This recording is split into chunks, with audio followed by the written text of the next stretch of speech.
Tonight we escape to a lonely lighthouse off the steaming jungle coast of French Guiana and a nightmare world of terror and violence, as George Toulouse describes it in his hair-raising tale, Three Skeleton Key.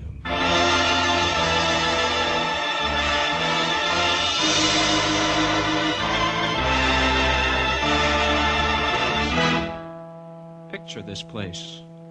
A gray tapering cylinder, welded by iron rods and concrete to the key itself. A bare black rock, 150 feet long, maybe 40 wide. That's at low tide. At high tide, just the light, rising 110 feet straight up out of the ocean. And all about it, the churning water. Gray-green, scum-dappled, warm as soup, and swarming with gigantic bat-like devilfish, great violet schools of Portuguese man-o'-war, and, yes, sharks, the big ones, the 15-footers. And as if this wasn't enough, there was a hot, dank, rotten-smelling wind that came at us day and night off the jungle swamps of the mainland. A wind that smelled like death. Set in the base of the light was a watertight bronze door, and in you went, and up. Yes, up, and round, past the tanks of oil and the coils of rope, cases of wicks, racks of lanterns, sacks of spuds, and cartons and cans, and up, and round and round. Over the light storeroom was the food storeroom, and over the food storeroom was the bunk room where the three of us slept, and over the bunk room was the living and cooking room, and over the living and cooking room was the light.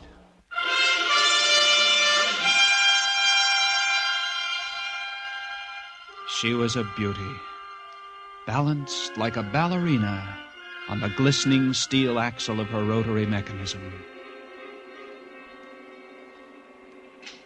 At night, you'd lie there on the stone deck of the gallery with the light revolving smoothly and quietly over your head, easing her bright white eye 360 degrees around the horizon. You'd lie there watching to see that the feeders kept working, that everything ran right. And it wouldn't be bad. The other two fellows snoring in their sacks 2 levels down. You'd smoke your pipe to kill the stink of the wind, and it wouldn't be bad.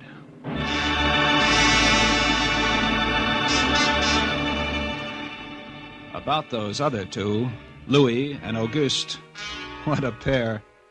Louis, he was head man, was a big fellow from the Basque country, black beard, little hard black eyes, and a pair of arms that, I tell you, those arms were as big around as my legs. Yes, head man he was, and what word he let go was law. Silent fellow, and although I spent my first 2 weeks trying to strike up a real conversation, the most I could ever get out of him was... I took up this profession because I don't like people. They talk too much. It's quiet work, light tending. Let's keep it that way. You're getting to be as bad as Auguste. I thought maybe for once they'd send me somebody that was who would Louis. keep his mouth. And when he accused me of becoming like Auguste, I quieted down, because Auguste was the talkingest man I've ever met. The talkingest and the ugliest. He was hunchbacked, stood 4 feet high, had red hair and big blue eyes. It seems he'd been an actor in Paris. Over 200 different productions, dear boy, at the Grand Guignol. Oh, but it was monstrous, horrible. The way we used to scare the audience, I was hated. Yes, they used to throw things and hiss and bare their teeth at me. Finally, it got too bad. I couldn't stand it any longer. I gave up the theater. My nerves, you understand. Yes, gave it up completely. I really did. I couldn't stand it. It all started one morning at 2:30. I was on watch, lying on the cool stone deck, pulling on my pipe, staring out at the blackness, the phosphorescent combers and the big yellow stars, when, out of the corner of my eye, I noticed something show up for a second, something the light had touched, far off. I waited for her to come around again, and when she did, there it was. A three-master, a big one, about a half-mile off, and coming down out of the north-northwest, coming straight for us. You must understand, our light was where it was for a very good reason. Dangerous submerged reefs surrounded us, and ships kept clear. But this one, this sailing vessel, was coming straight on. I went over to the gallery door and yelled down. Louis! Louis! What is it? Ship! Headed for the reefs! I'm coming right up. I had the glasses out now. I couldn't read her name, but I could see her quite plainly. All sails set, the foam creaming away under her bow, her beautiful lines. A Dutch ship, I guessed her. But why didn't she turn? Every time it passed, our light hit her with the glare of day. Ship? Where? North-northwest. The light will touch her in a moment. Well, can't she see us? Look at her. She just keeps coming on. The square heads. What is it? What is it? Watch. North-northwest. Ah. I know what it is. What? The Dutchman, the Flying Dutchman. We did a play about her. What a performance. You ghastly galleon, hag-ridden, curse-driven, must on... Oh, shut up, will you? Yeah, she's luffing. Yes. It's a sloppy way to come about. She's derelict, that's it. Derelict. Abandoned. Crew left her for some reason or another. But instead of sinking, she's gone on, running before every wind. She'll not run long. Not with these reefs to break her up. A beautiful ship. Now, why would men leave a beautiful ship like that?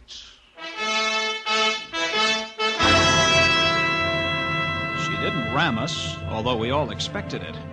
But as we waited for the crash, she luffed again, caught some odd gust, and went about.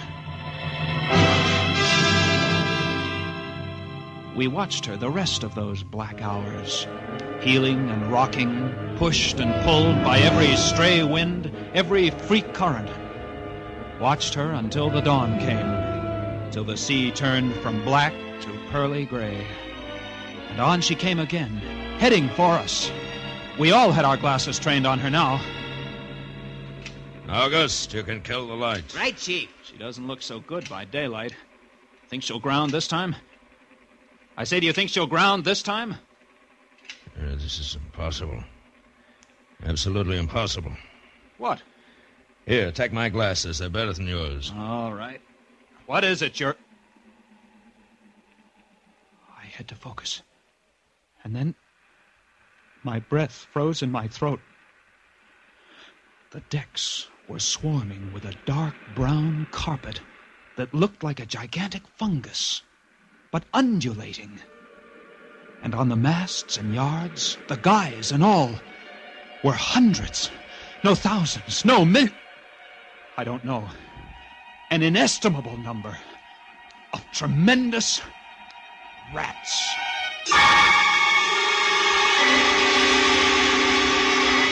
See them? Yes, I see them. Now we know why she's derelict. Yes, now we know. What are you two doing? Here, give me a look. Yes, give him the glasses. Take a good look, chatterbox. Give you something to talk about. She's still heading for us. Yes. If she's going to turn, she'd better turn soon. Suppose she doesn't. You mean suppose she piles up on the quay? It's low tide. Yes, it is. Well, where's all the conversation, August? Huh? Here, you want the glasses again? You want another look? No. She's still coming on. Go away! Go away! Turn, will you? Turn, I say! I pray you turn.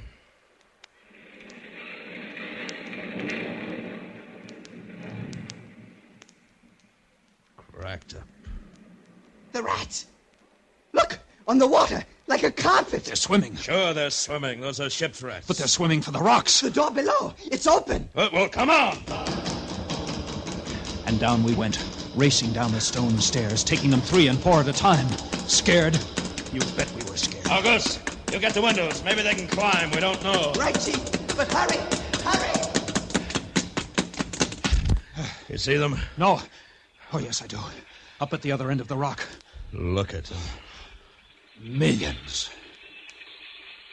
They smell us. Here they come.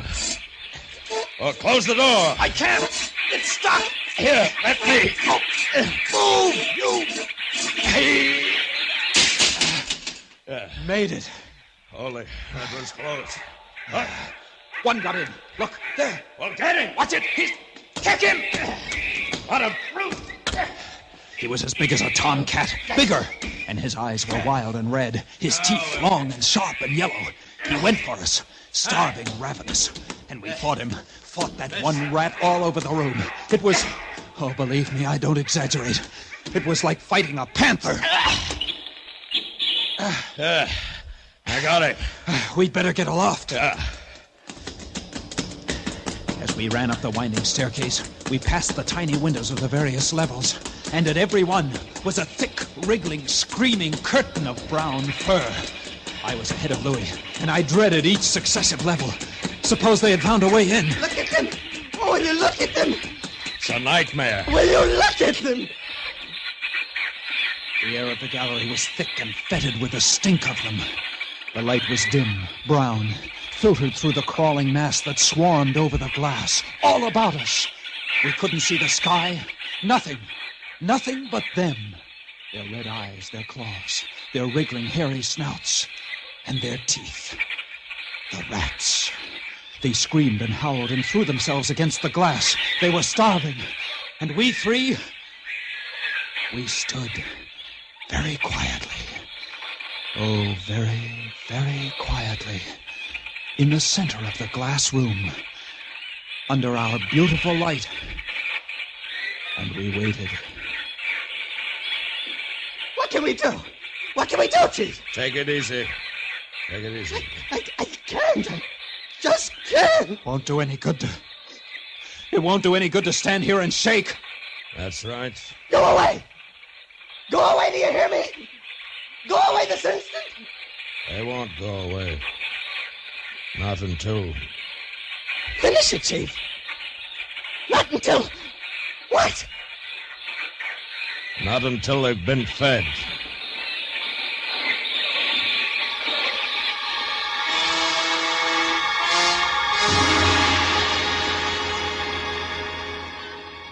You can take just so much horror, and then you get used to it. And they were interesting to watch, you know. They couldn't understand the glass. They could see us, and they could rush at us. But that thin, invisible barrier held them off, stopped them. From time to time, we caught a glimpse of the rocks below. More rats down there, swarming brown velvet in the bright tropical sunlight. And then the tide began to rise.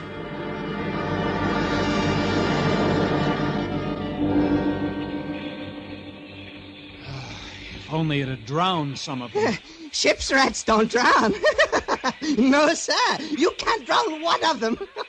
They're all climbing up the tower. This bunch around us is getting thicker. Say, what's the time?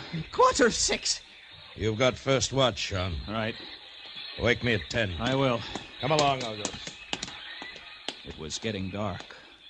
One side of the room was lit a soft, filtered red.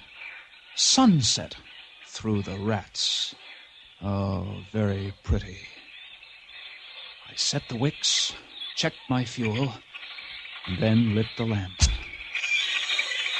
It caught them, lit them in their gigantic wriggling web of pale, hairless bellies, twitching red tails, bright eyes. And then I started the rotary motor. The light drove them mad. As she swung slowly and smoothly about, she blinded them in the fierce stabbing bar of light, moving continually about, ever turning, ever touching, ever moving around and around. And they, twitching and shuddering, eyes flaming when they were struck by the light, the bright light moving. And behind, on the dark side of the room, so close, I dared not turn my back. But you can't help turning your back when you're in a room made of glass. On the dark side of the room, you couldn't see them, but only their eyes. Thousands of points of blank red light. blinking and twinkling like the stars of hell.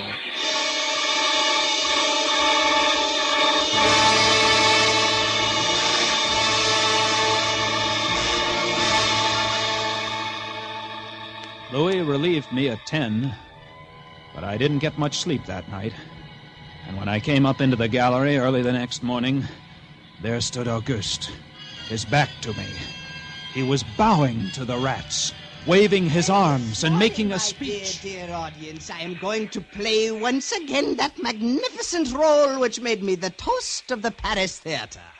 Prelotti, the evil genius of the medieval underworld. I am he who did guide the dark soul of Marechal into the nether I stood paths. staring at him, horror-struck, but he didn't notice me. The man had gone mad. He kept turning, telling his stories to all the rats, leaving no one out. Auguste! Auguste! Another one, a late comer. Take a seat on the aisle, dear patron. Stop it. Gilbert, the blood-stained monster, was my stop. partner in iniquity. He went on, bowing and Together scraping we to the rats, disemboweled his the big blue eyes rolling and winking, his wild red hair waving about him. I grabbed him by the arms and slapped his face. He looked at me like a child, and then his face screwed up. He looked as though he were about to cry. Go below. Go on. Oh, very well then. Later, my dear audience, later. Matinee today. Sure, he was crazy, but I guess we all were. A few hours later, he came back up and caught Louis and me teasing the rats. Yes, sounds horrible. It was fun. We would get right up against the glass and make faces at them. It drove them crazy. They would scratch away, trying to get at our eyes. Louis was even cuter about it. He'd pull a piece of bread out of his pocket and press it against the glass. The rats would scramble into a solid ball, biting each other, clustering like grapes. From time to time, a whole knot of them would slip and fall the 110 feet to the surf below. Look at the sharks. They're eating them. Those sharks are our friends.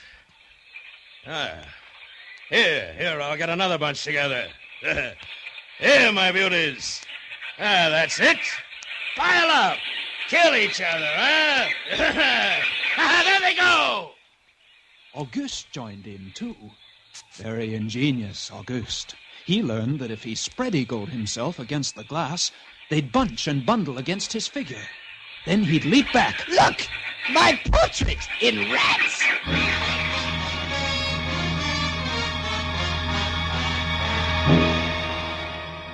It went on all day. And then I was lying in bed. It was about midnight. I was very tired, and I was just beginning to fall off to sleep when I became conscious of a new sound. I couldn't figure it at first.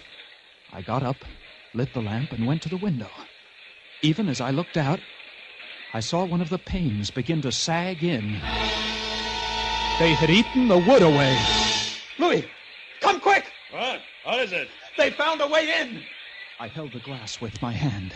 Now they were all going crazy, and assured of the success of this maneuver, were all nibbling away at the wood. Louis ran below and then returned with a large sheet of tin. We spread it against the window and hammered it into place. Even as we did so, we felt the heavy bodies thudding against the other side as the window gave way. There. That ought to hold. If it doesn't, we're done for. Rats can't eat tin. No, they can't. But what is that? I don't know. Came from below. The storeroom window.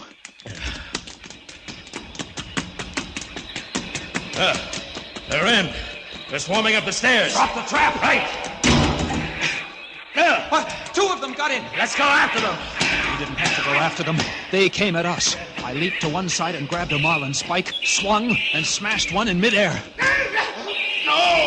I whirled to see Louis with the other. It had ripped his hand open and the blood was pouring out.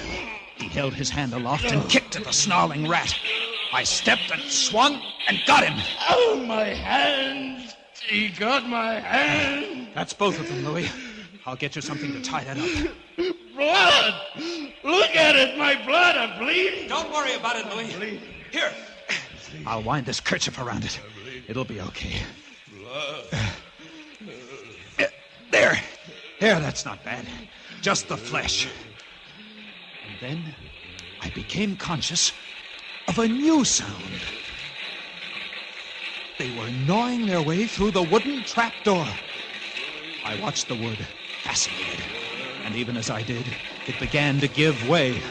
And a bristling, whiskery nose showed through. Louis! We've got to go up!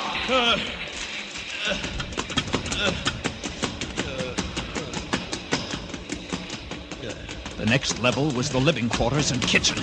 I slammed the trap there, but it too was wood. Oh, my blood. What are we going to do? I don't know. They'll be through this one in a minute. To the gallery. The trap door in the gallery is metal. Good. Come on! We made it. We lay across the trap door, exhausted, while below us the rats took over the entire tower. I could hear them howling and fighting over our food supply, our water, our leather. And all about us, the others screamed and glared in at us, swayed in a tangled mass, hypnotized by the ever-turning light. By morning, the air in the little room was horrible. Until now, we'd been getting air from the tower below. Now that was sealed off, and so was all our food and water. We lay exhausted, panting, waiting, and the hours crawled on. I was almost dozing from fatigue when I saw a sight that brought me to fast. Would you like to come in, my beauties? Would you? I hold the powers of life and death, and I can let you in, you know. Auguste was standing by the glass, and in one hand he held a big wrench. He was tapping the glass gently, not quite hard enough to break it. I eased myself to my feet, and slowly, very slowly, tiptoed toward him. All I have to do is tap just a little harder and... I found a coil of wire in the toolkit, and I trussed him up, fastened him to a stanchion in the center of the room. Louis was of no help. He lay on his side, looking at his bloody hand, weak and sick as a baby. So there I was, a lunatic and a coward for company. And all about, watching our little drama, the rats.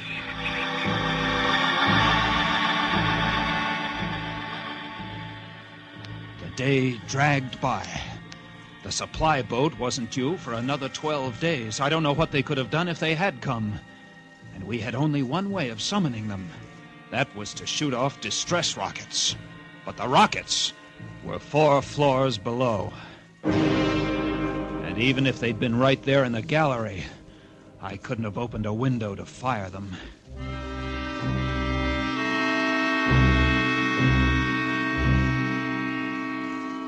That night, I tended the light, but its flame was devouring our oxygen. The following day, we lay thirst-tormented, starving, waiting. And the following night, I again tended the light. But the small supply of spare wicking we kept in the gallery had become exhausted. And quite suddenly, at about midnight, the light went out. There was nothing I could do. Wicks were stored 3 levels below. Nothing I could do, nothing. From time to time, I'd strike a match to see the clock. And when I did, it lit up the million red eyes about us. All about, watching, waiting. Below, it had grown quiet. They'd cleaned us out, and now they, too, were waiting. All waiting. And then, the rats, quite suddenly, were silent. And then I heard it.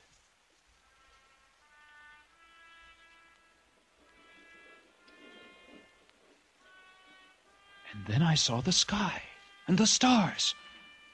The rats were gone. I went to the glass. Out there on the water, a small freighter, a banana boat, showing a few lights, came softly and innocently towards us. Our light was out. They didn't know. I wanted to open the windows, to call out to them, to warn them somehow. But I was afraid. What if the rats were hiding from me, tricking me? So I waited.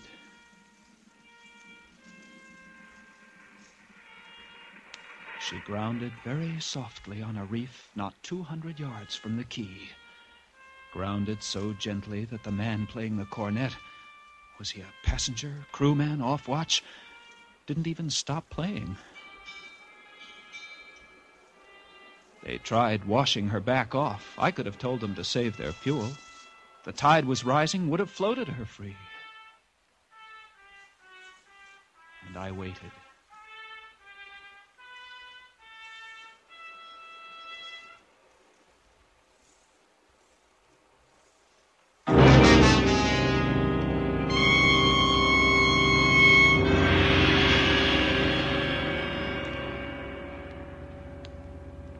That's all. That's the story. The sun came up, and there wasn't a rat on the whole quay. Every last one of that terrible army had left us, gone back to sea on their new ship. Auguste, insane asylum. He never recovered. And Louis, they took him into Cayenne, where he died of blood poisoning from his bite. Yes, that's the whole of it. And if you'll excuse me now, I must go set my traps. No, mouse traps. No rats in this lighthouse. I should say not. Life in the lights isn't bad. But sometimes, when I see a strange vessel approaching, I get a little nervous. Sure. Somewhere on the seas, there's a little banana boat without a crew. That is, without a human crew.